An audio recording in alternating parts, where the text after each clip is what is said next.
यहां धर्म का तात्पर्य धार्मिक मान्यताओं से नहीं है, बल्कि हमारे कर्तव्य से है। जैसे ही हम किसी पर कोई प्रश्न करते हैं, सामने वाला तपाक से बोल उठता है, पहले अपना धर्म निभाओ, उसके बाद किसी पर सवाल उठाना।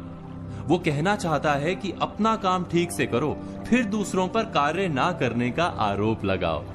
हम अक्सर एक दूसरे पर उसके धर्म पर खरे उतरने की मांग करते रहते हैं, बिना ये सोचे कि धर्म वास्तव में क्या है, उसकी हमारे जीवन में कितनी भूमिका है। एक व्यक्ति का समाज में क्या धर्म होता है, एक पति या पत्नी का एक दूसरे के प्रति क्या धर्म होता है, या धर्म के कितने स्वरूप हो सकते हैं। वैसे तो धर्म के अनेक पहलू हैं, लेकिन सबसे खास बात धर्म की यह है कि वो सबको जिम्मेदार बनाने की बात करता है। और जो भी इस संसार में है, उसका अपना एक धर्म होता है। उदाहरण के लिए, पेड़ का धर्म है छाया और फल देना, नदी का धर्म है जीवनदायी जल बनकर बहते रहना, बादलों का धर्म है जल बरसाना, और सूर्य का धर्म है प्रकाश देना। इसी प्रकार मनुष्य का धर्म है उदार होना, सदाचारी और सद्व्यवहारी होना। मनुष्य का एकमात्र धर्म है प्राणी मात्र के प्रति उदारता का व्यवहार। इसीलिए भारत में कर्म से अधिक महत्व सदाचार को दिया गया है।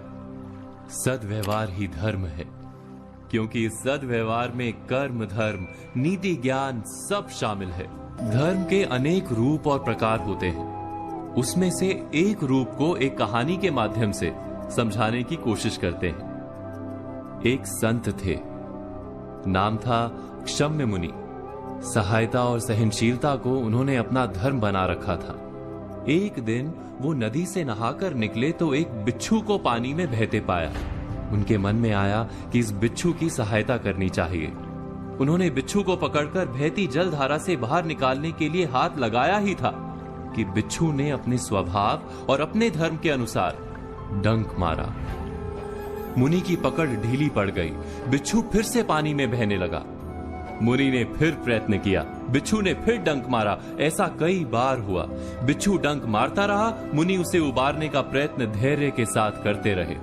अंत में वे सफल हुए। बिच्छू को जीवन दान देकर मुनि आश्रम की ओर जाने लगे, तब तट पर उपस्थित लोगों ने प्रश्न किया कि आपने उस डंक मारने वाले बिच्छू की प्राण रक्षा के लिए इतना कष्ट क्यों सहा? मरने देना था उसे। क्षम्य मुनि बोले, यदि बिच्छू अपने डंक मारने के धर्म का त्याग नहीं कर रहा, तो मैं सहायता और सहनशीलता के अपने धर्म को कैसे त्याग दूं? अपने धर्म पर चलते हुए कष्ट सहना ही तो तप और जीवन है। व्यास मुनि ने कहा है, संक्षेपात कथ्यते धर्मो जना किम विस्तरेण वा परोपकारा पुण्याय पापाय पर पीड़नम। अर्थात, हे मनुष्यों, संक्षेप में हम तुम्हें धर्म का मर्म बताते हैं। परोपकार करना ही पुण्य कर्म है, धर्म है, और परपीड़ा ही पाप अर्थात अधर्म है।